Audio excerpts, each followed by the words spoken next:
White House restricts U.S. press access to Kim Jong Un summit. U.S. President Donald Trump gestures toward the media with North Korea leader Kim Jong Un at the Capella Resort on Sentosa Island Tuesday, June 12, 2018, in Singapore.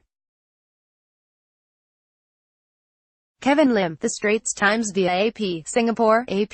The White House restricted journalists' access to parts of President Donald Trump's summit with Kim Jong Un on Tuesday despite long-standing arrangements intended to ensure the public is kept fully abreast of key presidential moments, such as the first meeting in history with a North Korean leader. Under standard rules agreed to by the White House and the press corps, a full pool of reporters travels with the president at all times and is allowed at any meetings where press access is granted, even if space is limited.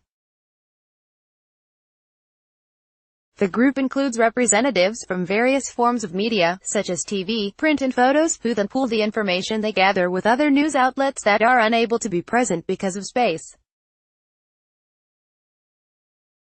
During the photo op at the start of Trump's one-on-one meeting with Kim, text reporters for newswires The Associated Press, Reuters and Bloomberg were kept out of the pool, as were the designated representatives for radio and the Foreign Press Corps.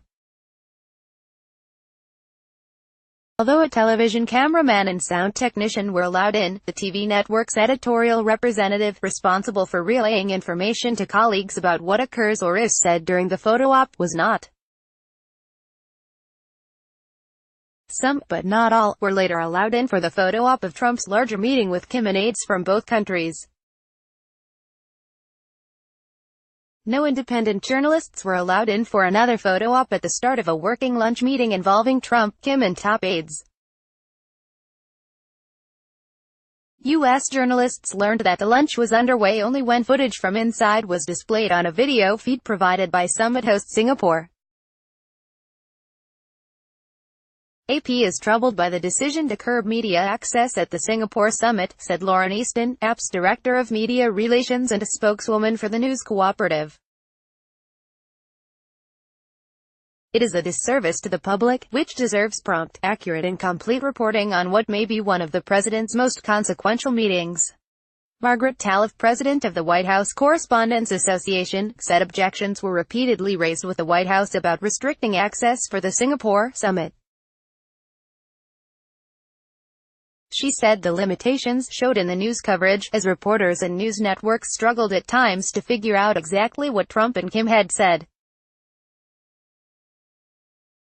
White House did not respond to a request for comment about why the full pool was not permitted to cover the events. The Singapore Summit News Hub is now active on the AP News site and the mobile app. It showcases AP's overall coverage of the event. It can be found here, https://appnews.com/tag/Singapore Summit. Copyright 2018 The Associated Press. All rights reserved. This material may not be published, broadcast, written or redistributed. Advertiser content.